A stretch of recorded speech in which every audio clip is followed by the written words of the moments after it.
Shalom. All praises to the Heavenly Father, Anukoyah. Praise be to the earthly mother, the Pachamama, and all of her earthly angels, the Erkadeshoy.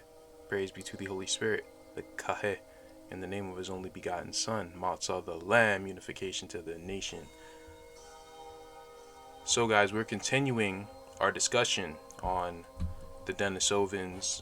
I got interrupted yesterday, so I kind of had to cut it short. I don't think you guys are going to be able to hear the music. I don't know what's wrong with it. But whatever. This is just going to be a quick video. We're just finishing up. And we're starting here. DNA from mysterious Denisovans helped modern humans survive. So these mysterious Denisovans, they helped everyone else, right? They were the helpers. Let's read. And this is going to be a good segue into the next video when we talk about the Neanderthals. So, genetic mutations from extinct human relatives called the Denisovans might have influenced modern human immune systems, as well as fat and blood sugar levels, researchers say. Very little is known about the Denisovans. The first evidence of them was discovered in Denisova Cave in Siberia in 2008, and DNA from their fossils suggests they share an origin with Neanderthals, but were nearly as genetically distinct from Neanderthals as Neanderthals were from modern humans. So they have a totally different genetic makeup, but they come from the same source. Previous work found that any modern humans with ancestry outside of Africa inherited about 1.2 to 2.1% of their DNA from Neanderthals.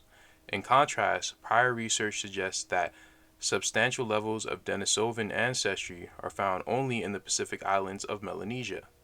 Scientists are increasingly uncovering the effects of Neanderthal ancestry on modern humans, from potential immune boost to increased risk for depression, obesity, heart attacks, nicotine addiction. However, relatively little was known about the effects of Denisovan ancestry.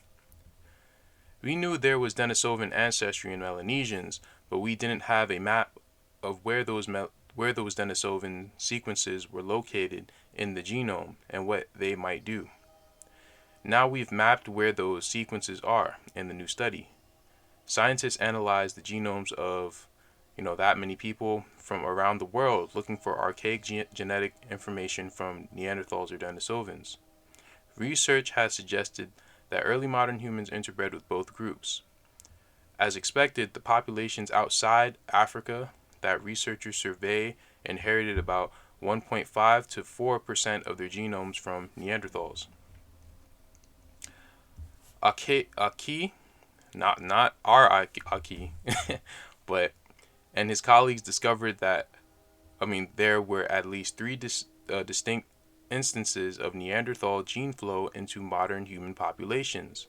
However, there was likely just one such instant of gene flow when it came to Denisovans. The researchers found that the people in the study who lived in the southern Pacific islands of Melanesia were the only population that had significant levels of Denisovan genetic ancestry. Whereas about 1.7% of the genomes of Melanesians came from Neanderthals, between about 1.9 to 3.4% of their genomes came from Denisovans, according to the study.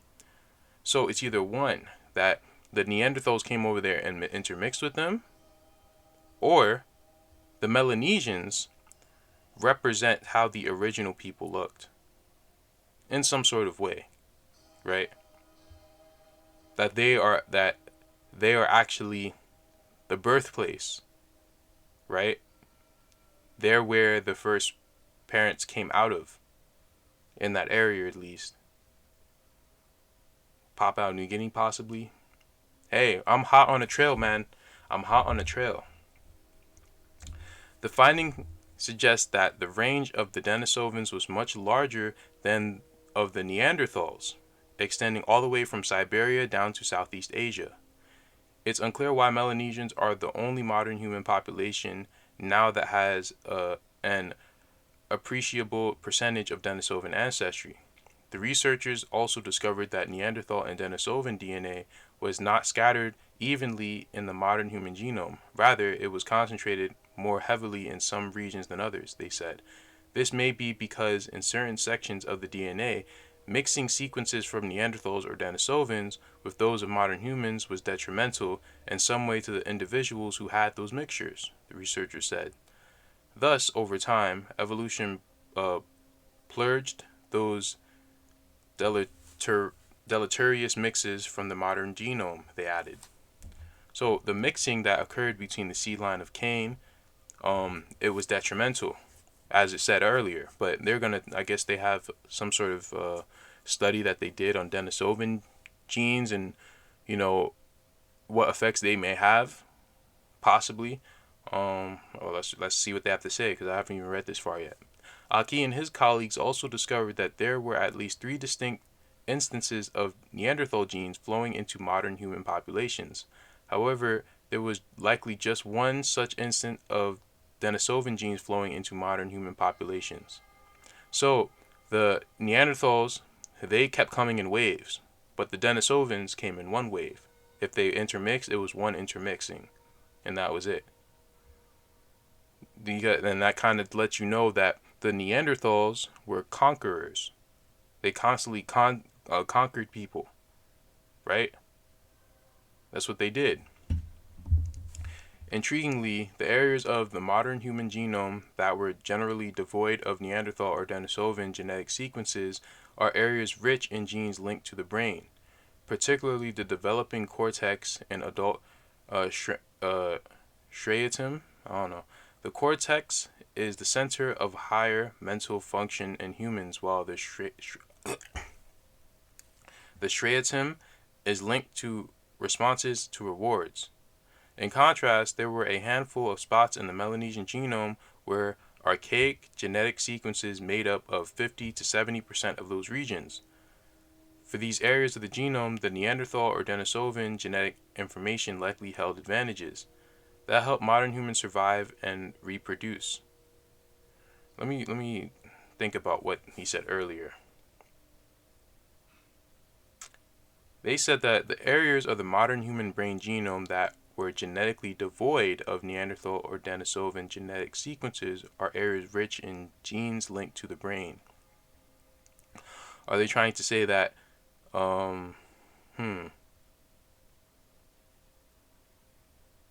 So they're trying to say that modern humans have a higher mental capabilities? Is that what they're trying to say? I don't know. In these regions of the genome, there are genes involved in blood sugar levels, fat metabolism, and the immune system. The immune system is a pretty frequent target of evolution, as our ancestors were spreading to new environments all over the world. Hybridization would have provided an efficient way to pick up copies of genes adapted to local environmental conditions. And immune-related genes probably helped our ancestors handle new pathogens they were exposed to. You didn't say it. They didn't really say anything about the Denisovans, bro. But, so, I'm sorry about that. I guess that was a bit of a waste of time. But,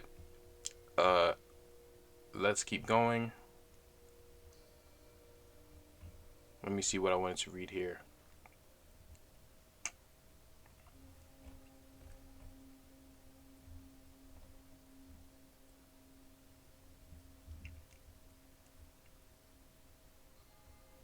So it said Denisova Cave is still the only place where Denisovans have been found, and discoveries such as Denny suggest that the site was once a nexus for various groups of human. When it comes to understanding such interactions, Pueblo adds it's one of the most, if not the most, important sites in the world. Now, the reason why they can't find any Denisovans is because they were called up into heaven. They were the Ihines, as we went over in the last part. Now, some of their children, they stayed in areas that are near the sunken continent of Whaga or Pan, right? Or Mu. Some of their descendants are in those areas, whether it's the Pacifics or the Americas. some of their descendants reside there, right? This is all in the natives' ancestry as well as their history, right? Our history, if it's in their history. So that's pretty much what it is. And we're going to get into what happened to the Denisovans, right? Because not all of them were called into heaven, right? Only the righteous among them were really called. But, if there were any of, like, quote unquote wicked Denisovans, then let's see what happened. But first, Age of Hobbit species revisited.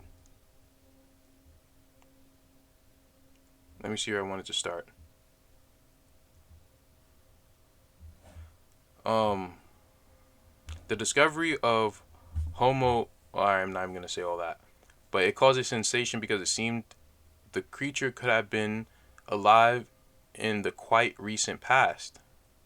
But a new analysis indicates the little hominin probably went extinct at least 50,000 years ago, not the 12,000 years ago initially thought to be the case. Let me see. Well, it now seems we weren't living alongside this little species for very long, if at all.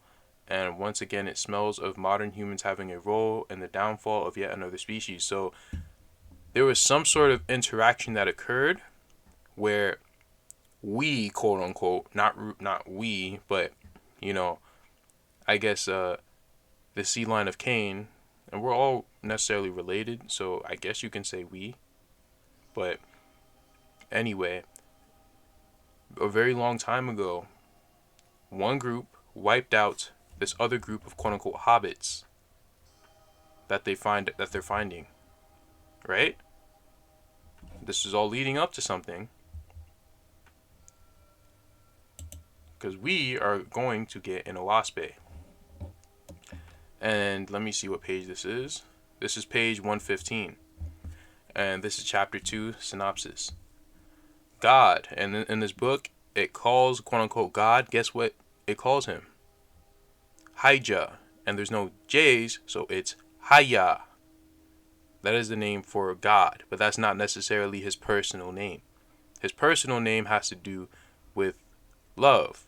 Like, I say, Anokuya, Kuya meaning love. Sometimes I just call the Father Kuya.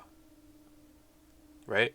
That's the name that I use for him when I'm speaking to him, one-on-one. When I'm praying to him, I say his full name. Right? But that is the way to say, quote unquote, God. Haya. Haya, who was Neph, said, hear my prayer, O Yahawah. The earth and her heavens have gone down into darkness. The Ahin has been destroyed in all the divisions of the earth except Whaga.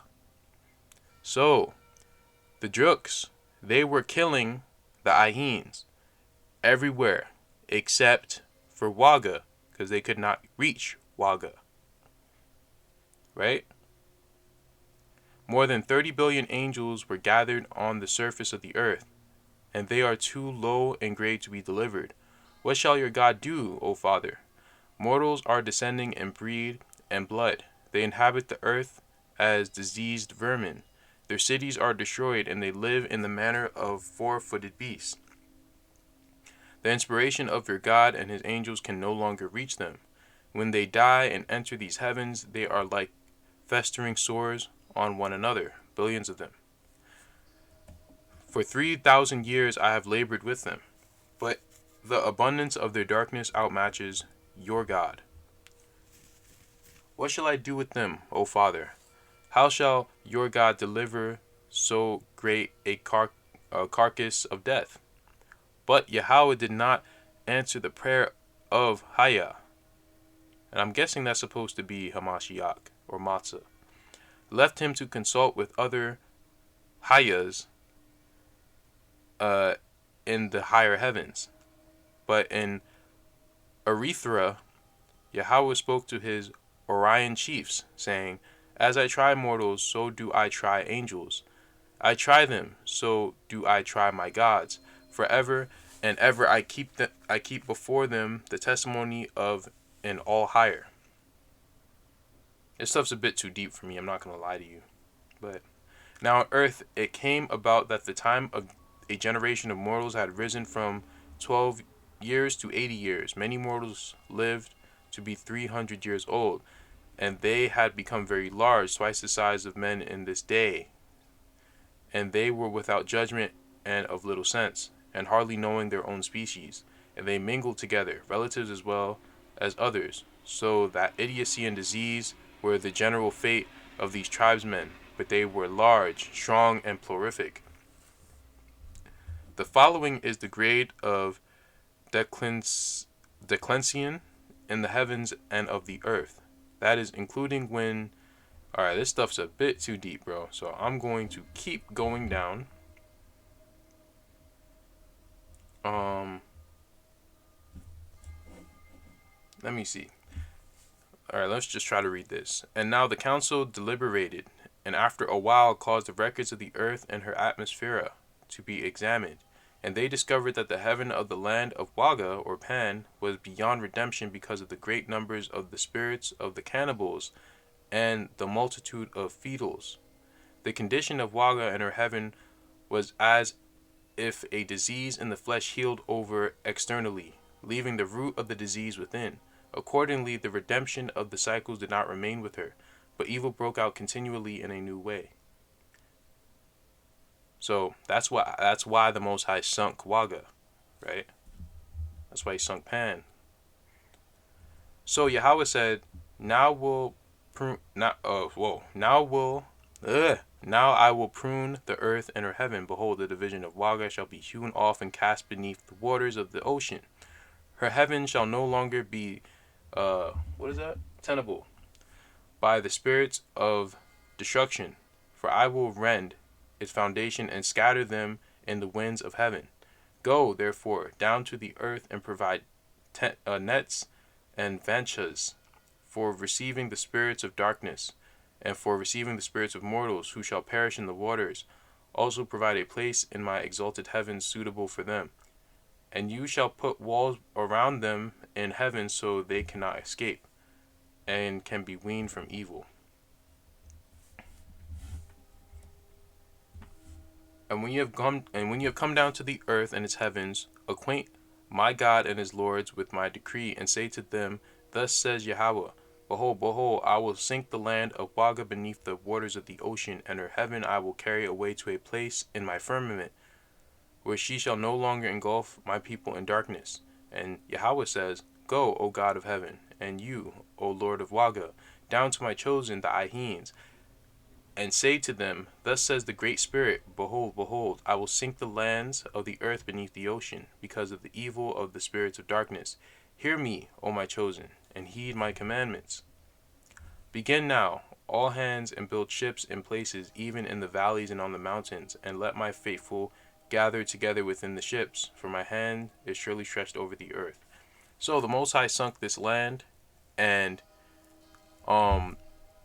these are pretty much the descendants. This is where the descendants of Seth came from, and they scattered to the Pacifics and to the Americas.